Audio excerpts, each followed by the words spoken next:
आदर के साथ शहीदों को श्रद्धांजलि दी।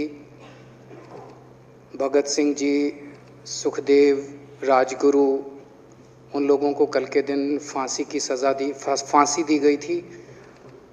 उन्होंने देश को आज़ाद कराने के लिए सबसे बड़ी शहादत दी। अध्यक्ष महोदय, मुझे बेहद खुशी है कि वैसे तो हम सब लोग सभी शहीदों को नमन करते हैं, सभी स्वतंत्रता सेनानियों का आदर करते हैं, लेकिन उन सभी स्वतंत्रता सेनानियों में एक तरह से दो चमकते सितारे हैं, बाबा साहब अम्बेडकर और भगत सिंह। दिल्ली सरकार ने ये निर्णय लिया है कि बाबा साहब अम्बेडकर और भगत सिंह जी की तस्वीरें सभी दिल्ली सरकार के दफ्तरों में लगाई जाएंगी।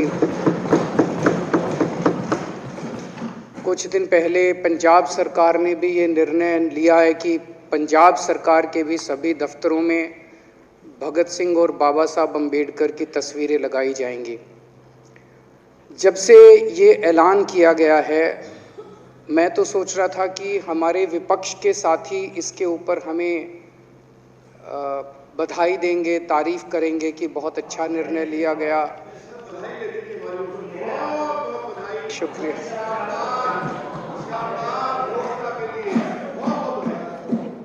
लेकिन जब से ये ऐलान किया है कि इतना, यहाँ तो कहने के लिए कह दिया, बाहर एक मिनट मेरे को पूरा, हमें इतना क्रिटिसाइज किया जा रहा है। बीजेपी वाले कह रहे हैं कि बाबा साहब अम्बेडकर और भगत सिंह की क्यों लगाई, सावरकर की क्यों नहीं लगाई, हेडगेवार की क्यों नहीं लगाई। तो मैं कह रहा हूं भाई, सावरकर की और हेडगेवार की तुम लगा लो। अब देखो, जो बोल रहे थे उसमें तो किसी ने टिप्पणी नहीं की। मैंने कहा भाई सावरकर की बोल रहे हैं, सावरकर की और हेडगेवार की तुम लगा लो, हम बाबा साहब अम्बेडकर की और भगत सिंह की लगा लेते हैं। कांग्रेस वाले चिल्ला रहे हैं, इंदिरा गांधी की क्यों नहीं लगाई, राजीव गांधी की क्यों नहीं लगाई, सोनिया गांधी की क्यों नहीं लगाई। तो हम कह रहे हैं भाई, इंदिरा गांधी की तुम लगा लो, हम तो बाबा साहब अम्बेडकर की और भगत सिंह की लगाएंगे। अध्यक्ष महोदय, मेरे को पता नहीं था ये लोग बाबा साहब अम्बेडकर और भगत सिंह से ऐसी नफरत क्यों करते हैं सारे प्रतिपक्ष के लोग। मैं आपको बताता हूं क्यों करते हैं, और खासकर बीजेपी वाले बाबा साहब अम्बेडकर से इतनी नफरत क्यों करते हैं, मैं बताता हूं आपको। बाबा साहब अम्बेडकर ने संविधान बनाया, मैं बता देता हूं आपको, आप भी सेटिस्फाई हो जाओगे।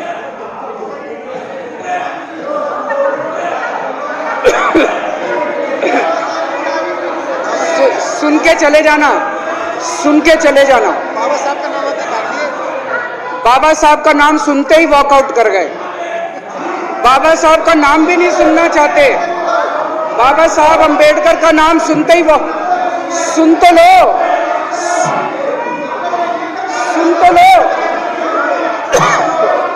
तो तमाशा, और ये सब कुछ जो इन्होंने बोला वो सच बोला। सुन तो लो।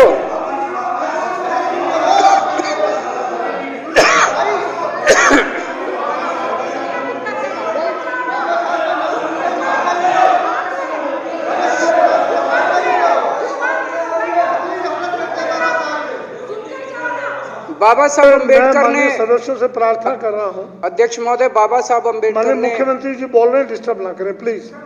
नहीं, ये कोई तरीका। सत्य कौन बोल रहा था? सत्य क्या बिदुरी जी ने बोला? सब आप बैठ जाइए। अब बाबा साहब अम्बेडकर ने देश का संविधान बनाया। संविधान में लिखा उन्होंने कि भारत के अंदर जनतंत्र होगा। इस जनतंत्र के अंदर चुनाव होंगे। चुनाव में जनता वोट डालेगी। वोट डाल के जनता अपनी सरकार चुनेगी। वो सरकार लोगों के सपनों को पूरा करने के लिए काम करेगी। बीजेपी को ये पसंद नहीं है। बीजेपी नहीं चाहती चुनाव हो। बीजेपी चाहती है कि चुनाव खत्म हो जाए। चुनाव होने ही नहीं चाहिए। चुनाव गंदी बात है इनके हिसाब से। चुनाव गलत बात है इनके हिसाब से। एमसीडी के अंदर 15 साल इन्होंने जम के लूटा।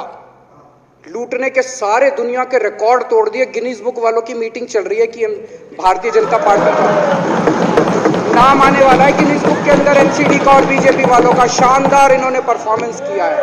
15 साल के अंदर इन्होंने लूटने में कोई कसर नहीं छोड़ी। लूटने के बाद जब जनता में त्राही त्राही मच गई, लोग दुखी हो गए 15 साल के इनके शासन के बाद, और जनता ने मन बना लिया कि इस बार इनको मजा चखाएंगे और गुस्सा जाहिर करेंगे। चुनाव आयोग ने ऐलान कर दिया कि हम आज शाम को 5 बजे 9 तारीख को 9 मार्च को शाम को 5 बजे आज चुनाव की डेट्स की घोषणा की जाएगी। 4 तारीख को प्रधानमंत्री के दफ्तर से फोन जाता है, चिट्ठी जाती है चुनाव कमिश्नर को, चुनाव रद्द कर दो। पूरी दुनिया के अंदर आज तक ऐसा नहीं होगा कि प्रधानमंत्री सीधे सीधे चुनाव कमिश्नर को फोन करके और चिट्ठी लिख के कहते हैं कि चुनाव रद्द कर दो। इसलिए ये नफरत करते हैं बाबा साहब अम्बेडकर से। ये कहते हैं बाबा साहब अम्बेडकर नहीं होता तो जनतंत्र नहीं होता इस देश के अंदर। कल एक बीजेपी का बड़ा नेता मिला, बोला जी मैंने तो अपने बीजेपी के बड़े नेताओं को बोल दिया ये चुनाव का चक्कर छोड़ो, एमसीडी में भी एनडीएमसी जैसा कर दो। मैंने कहा इसका क्या मतलब? वो बोले जैसे एनडीएमसी में चुनाव ही नहीं होते, एनडीएमसी में केंद्र सरकार नॉमिनेट कर देती है, बोले जी एमसीडी में भी यही हो जाना चाहिए। अध्यक्ष महोदय, इनका बस चलना इस देश के अंदर सारे राज्यों में और देश में चुनाव कराना बंद कर दें। इसलिए ये नफरत करते हैं, इसलिए बाबा साहब अम्बेडकर से नफरत करते हैं ये लोग। बाबा साहब अम्बेडकर चुनाव की प्रक्रिया रख के गए थे, इनका बस चले तो ये चुनाव कराना बंद कर दे। कह रहे हैं हम तीनों एमसीडी को यूनिफाई करना चाहते हैं। अरे 7 साल थे तुम्हारे पास, सो रहे थे क्या 7 साल से? कहां थे तुम लोग 7 साल से? क्यों नहीं तुम लोगों ने क्यों नहीं तुम लोग यूनिफाई करने के लिए पैसे चाहिए? क्यों नहीं तुम लोगों ने यूनिफाई किया 7 साल से? चुनाव के 1 घंटे पहले तुम लोग चिट्ठी लिख रहे हो, अब सो के जागे हो कि अब यूनिफाई करोगे। तो यूनिफाई नहीं करना, चुनाव टालने हैं, क्योंकि हार रहे हैं। मेरी हाथ जोड़ के विनती है, हार जीत लगी रहती है, कभी ये पार्टी हारती है, कभी वो पार्टी हारती है, कभी आज बीजेपी हारती है, कभी आम आदमी पार्टी भी हारती है, कभी कांग्रेस हारती है। देश बड़ा है, देश की सोचो। आज आम आदमी पार्टी है, कल आम आदमी पार्टी हो सकता ना हो। आज बीजेपी है, कल बीजेपी हो ना हो। आज केजरीवाल है, कल केजरीवाल नहीं होगा। आज मोदी जी हैं, कल मोदी जी नहीं होंगे। कोई बड़ा नहीं है, देश बड़ा है, मुल्क बड़ा है, कौम बड़ी है, समाज बड़ा है। देश को नहीं झुकने देना, देश को नहीं टूटने देना, देश को नहीं किसी भी हालत में देश पे आंच नहीं आनी चाहिए। ये लोग देश के साथ खिलवाड़ कर रहे हैं, ये लोग संविधान के साथ खिलवाड़ कह रहे हैं। हम यूनिफाई करना चाहते हैं। इन्होंने एक चिट्ठी लिख दी चुनाव आयोग को कि हम तीनों एमसीडी को यूनिफाई कर रहे हैं, इसलिए चुनाव टाल दो। चुनाव आयोग ने चुनाव टाल दिया। कल को दिसंबर में गुजरात के चुनाव हो रहे हैं। अब जनता कह रही है ये गुजरात हारेंगे। अब अगर ये गुजरात हारेंगे तो ये 10 दिन पहले चिट्ठी लिख देंगे चुनाव आयोग को कि भाई हम गुजरात को और महाराष्ट्र को एक कर रहे हैं, इसलिए गुजरात के चुनाव टाल दो। गुजरात के चुनाव टल जाएंगे। अगली बार ये लोकसभा हारेंगे, चिट्ठी लिख देंगे जी ये पार्लियामेंट्री फॉर्म ऑफ सिस्टम बड़ा खराब है, हम प्रेसिडेंशियल फॉर्म ऑफ सिस्टम ला रहे हैं, संविधान बदल रहे हैं, चुनाव टाल दो। चुनाव टल जाएंगे। ये क्या मजाक बना रखा है इन्होंने, नौटंकी कर रखी है इन्होंने। भारत जनतंत्र है, देश ये बर्दाश्त नहीं करने वाला जो इन्होंने नौटंकी कर रखी है। कहते हैं हम दुनिया की सबसे बड़ी पार्टी हैं, हम तो जी दुनिया की सबसे छोटी पार्टी हैं। फिर भी डर गए तुम लोग।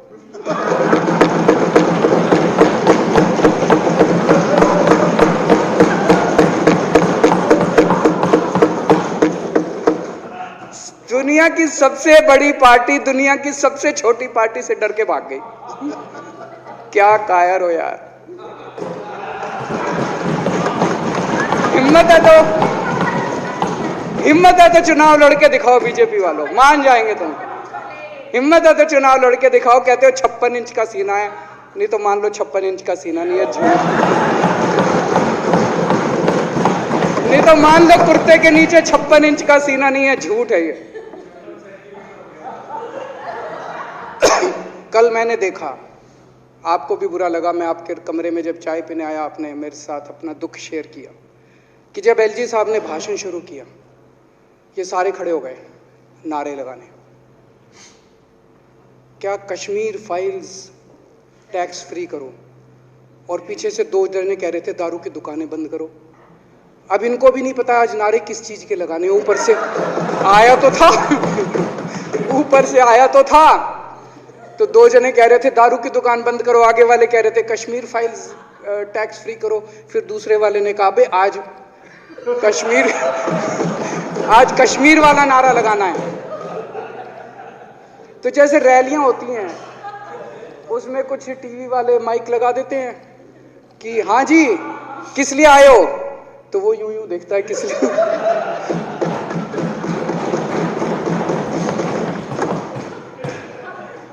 क्या हाल बना दिया इनका। इसलिए थोड़ी राजनीति में आया था, इसलिए थोड़ी राजनीति में आए थे। एक पिक्चर आई थी बंटी और बबली, उस पिक्चर में एक सीन था, कुछ लोग एक नेता के घर के सामने जाते हैं, हमारी मांगे पूरी करो, हमारी मांगे पूरी करो। नेता बाहर आता कहता क्या मांगे हैं, तो सारे एक दूसरे की तरफ, उनको पता ही नहीं क्या मांगे। आज सारे देश की सारी भारतीय जनता पार्टी एक पिक्चर के पोस्टर लगा रही है गली गली में जाके।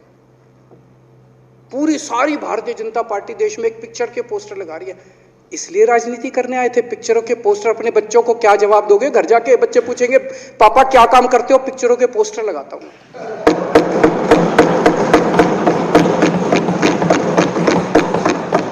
8 साल केंद्र सरकार चलाने के बाद अगर किसी देश के प्रधानमंत्री को विवेक अग्निहोत्री के चरणों में शरण लेनी पड़े तो इसका मतलब उस प्रधानमंत्री ने 8 साल में कोई काम नहीं किया, 8 साल खराब कर दिए। बताओ, विवेक अग्निहोत्री के चरणों में उनको शरण लेनी पड़ रही है, बचा लो बचा लो बचा लो। अगर किसी प्रधानमंत्री को कह रहे हैं कश्मीर फाइल्स टैक्स फ्री करो, अरे यूट्यूब पे डाल दो, फ्री हो जाएगी। टैक्स फ्री क्यों करा रहे हो? इतना ही तुमको शौक है, विवेक अग्निहोत्री को बोलो यूट्यूब पे डाल देगा, सारी पिक्चर फ्री है, सारे जने देख लेंगे एक ही दिन के अंदर। टैक्स फ्री की क्या जरूरत है? यूट्यूब पे क्यों नहीं डाल? कल एक मैंने अखबार में पढ़ा, हरियाणा के अंदर एक भारतीय जनता पार्टी का ही एक एमएलए था, उसने कहा आज मैं पार्क के अंदर इसकी फ्री स्क्रीनिंग करूंगा। तुरंत विवेक अग्निहोत्री का ट्वीट आया खट्टर साहब के, खट्टर साहब देखो ये फ्री में कर रहा है, इसको बोलो टिकट लेके करेगा। भाई साहब, कश्मीरी पंडितों के नाम पे कुछ लोग करोड़ों रुपए कमा रहे हैं और तुम लोगों को पोस्टर लगाने का काम दे दिया। आंखें खोलो, क्या कर रहे हो तुम लोग? वो करोड़ों कमा गया, कश्मीरी पंडितों के नाम पे करोड़ों कमा गया और तुम लोग पोस्टर लगाते रह गए। क्या हाल बना दिया तुम लोगों का यार, आंखें खोलो तुम लोग।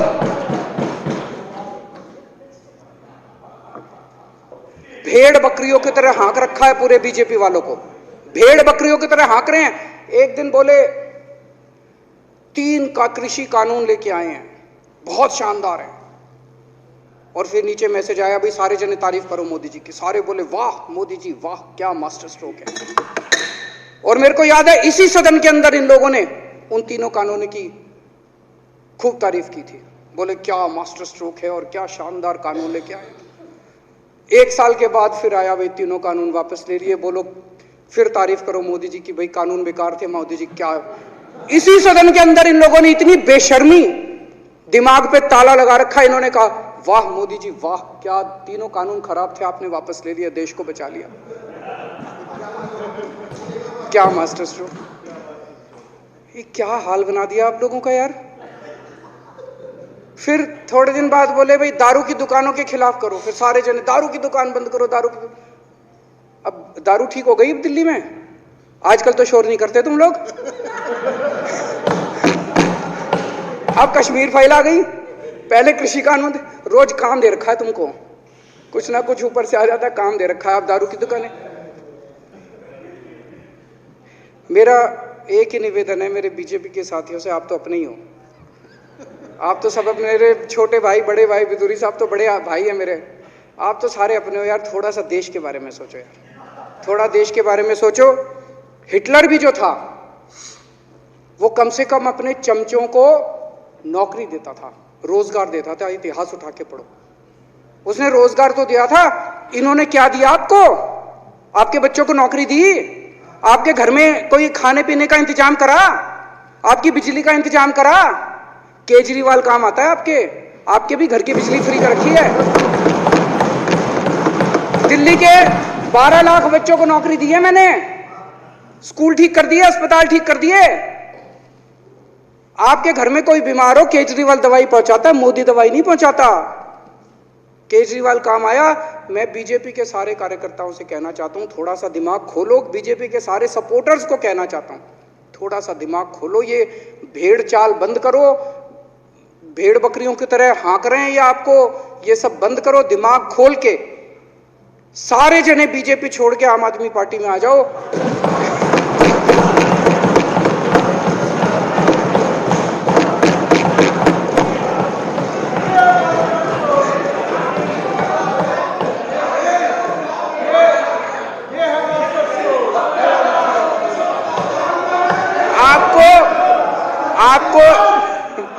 आपको इज्जत मिलेगी, सम्मान मिलेगा। आपसे कतई झूठे नारे नहीं लगवाएंगे। राष्ट्र निर्माण में आपको साथ लेंगे हम, राष्ट्र निर्माण करेंगे आपके साथ मिलकर। ये पोस्टर भी नहीं लगवाएंगे झूठी फिल्मों के। और जो भी करना हो, कम से कम यार ये पिक्चर का प्रमोशन करना तो बंद करो।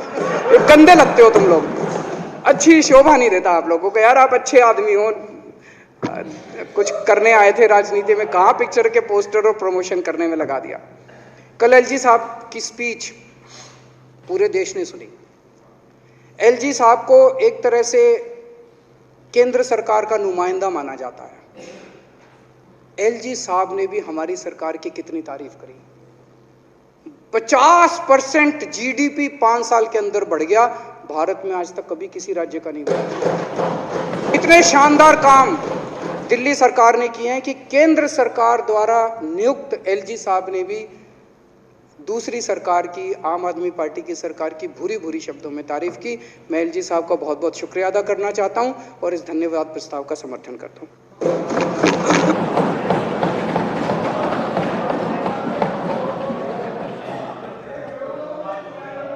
अब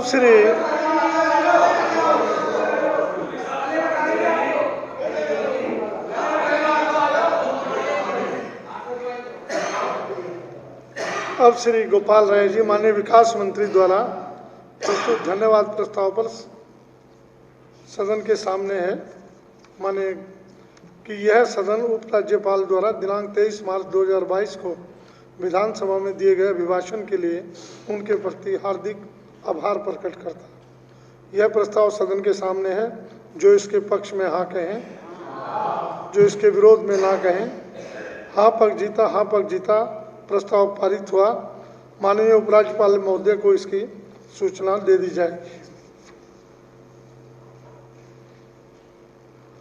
जो सदस्य कल दिनांक 25 मार्च, ये इसलिए है कि बजट 25 मार्च को पहले पेश होना था, हमारे 280 नहीं लगे थे। आज 280 हम लगा सकते हैं। शाम 6 बजे तक नोटिस शाखा कमरा नंबर 46 में अपने नोटिस 280 के लिए दे सकते हैं।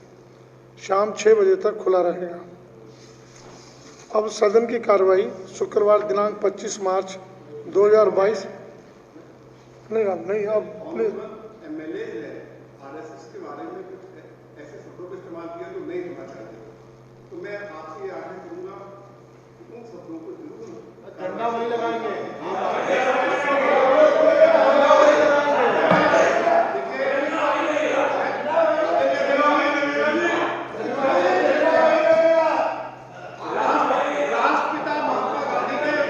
नहीं, कौन से शब्द इस्तेमाल किए? शब्द तो बोलिए, शब्द कौन से इस्तेमाल किए?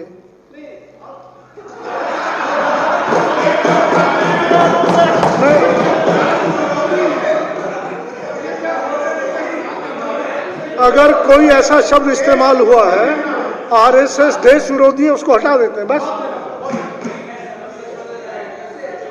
अब सदन की कार्रवाई शुक्रवार दिनांक 25 मार्च 2022 को पूर्वाह्न 11 बजे तक के लिए स्थगित की जाती है। बहुत बहुत धन्यवाद।